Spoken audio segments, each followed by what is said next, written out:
Olá, boa tarde. Estamos começando Mulheres Poderosas. Estava com saudades de vocês. Semana passada a gente não teve Mulheres Poderosas, mas para compensar, hoje estou aqui com uma convidada que é tudo de bom.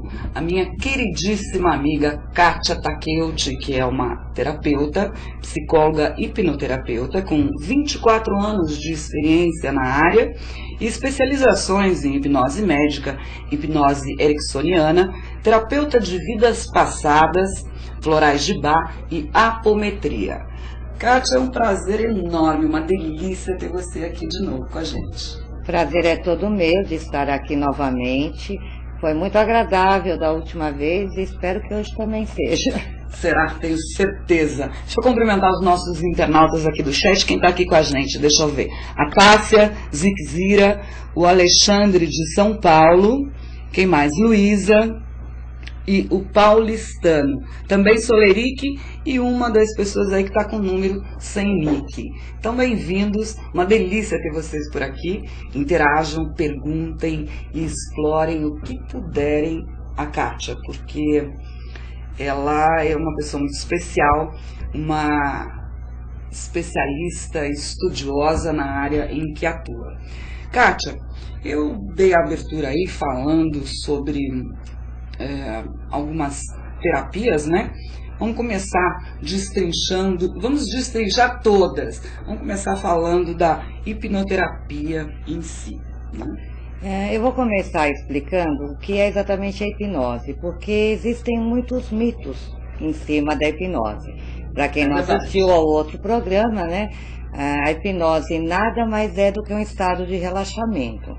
Então, você vai estar consciente, muitas pessoas pensam que vão estar inconsciente, mas não vão, tá?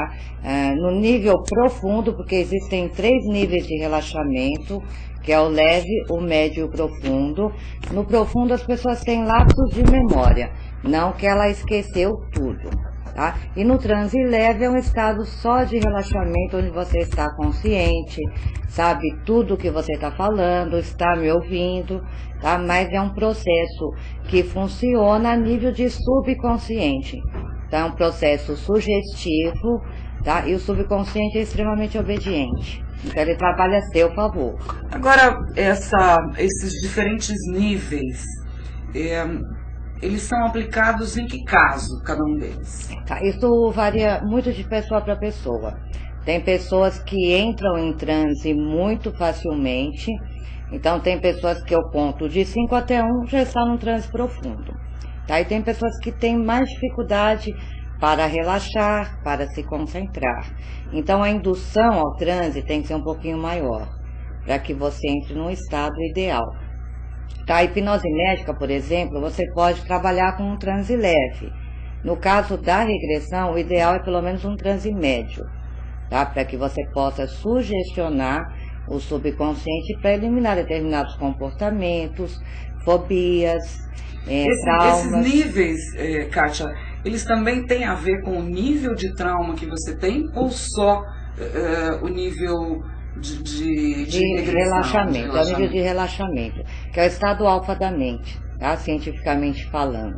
É um estado que todo mundo entra antes de dormir, por exemplo, você entra no estado alfa antes de ir para o estado teta, que é o sono mesmo, tá? Mas depende mesmo da pessoa e óbvio que a interferência de quem está trabalhando com essa pessoa, o hipnólogo ou o psicólogo hipnoterapeuta também interfere, porque a sugestão para que você relaxe mais e mais e mais vai interferindo no nível de profundidade. Ah, tá, ok.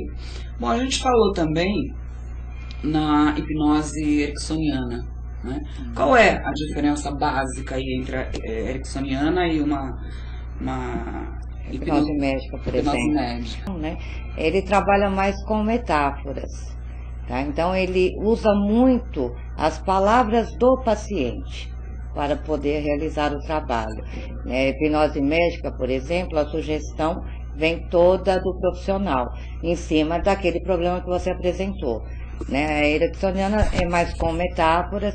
Eu conto uma historinha, por exemplo, para você, que tem tudo a ver com o seu problema. E o teu subconsciente já tem um insight e começa a trabalhar em cima daquilo, como se fosse você, tá? Mas eu falo que é por trás das cortinas, né? Você não vai direto ao ponto. Agora, que tipo de pessoas hoje buscam a hipnose, Kátia? Bom, uma coisa que eu posso dizer, que eu estou falando até que é uma epidemia, estão todos com ansiedade muito alta. A maioria das pessoas estão muito ansiosas. Então, o primeiro ponto para a hipnose que resolve é diminuir a ansiedade. Tá? Quando você entra em transe, você já diminui a ansiedade. São exercícios que você vai aprender, vai utilizar na sua casa, e quanto mais você praticar, menos ansioso você vai ficar. Tá? A ansiedade diz que é uma epidemia, virou epidemia. Dos tempos, né? Mas tirando a ansiedade, você pode tratar fobias, você pode tratar doenças psicossomáticas, você trata problemas de relacionamento, de comportamento. A hipnose tem um amplo leque de problemas que você pode tratar com ela. Olha aqui, perguntas dos nossos internautas aqui no nosso chat. Soleric está perguntando se você trabalha com regressões em vidas passadas também. Trabalho. E a gente vai falar bastante já sobre isso. E o paulistano está perguntando aqui se existe alguma terapia com hipnose que permita apagar trechos da memória referentes a traumas. E está entrando aqui com a gente, antes de você responder, deixa eu cumprimentar Neto Palma. Já estava sentindo falta do Neto. Bem-vindo, Neto. Estamos conversando com Kátia Takeuchi, terapeuta de hipnose. Agora respondendo a pergunta do paulistano, se existe alguma terapia de hipnose que permita apagar trechos da memória referentes a traumas. Sim, existe essa possibilidade, mas o ideal, primeiro, é trabalhar este trauma, tá? E você faz uma regressão, não necessariamente a vida passada, nesse caso. Você dirige a regressão para este trauma, a pessoa vai para este momento. O ideal é você trabalhar, porque não adianta tirar esse registro da tua memória, porque ele deixou sequelas, né? Então não adianta só tirar o trauma, ele deixou sequelas. Então você precisa trabalhar esse trauma, tá? Para eliminar os comportamentos, os medos, tudo que ele pode ter deixado. Aí sim você pode dar a sugestão para que isso seja tirado da memória. Mas aí nesse caso a pessoa tem que estar num transe mais profundo. Como eu falei, é consciente, mas existem trabalhos, por exemplo, que a hora que eu vou tirar o paciente do transe, eu dou a sugestão, que ele não vai lembrar de nada do que aconteceu.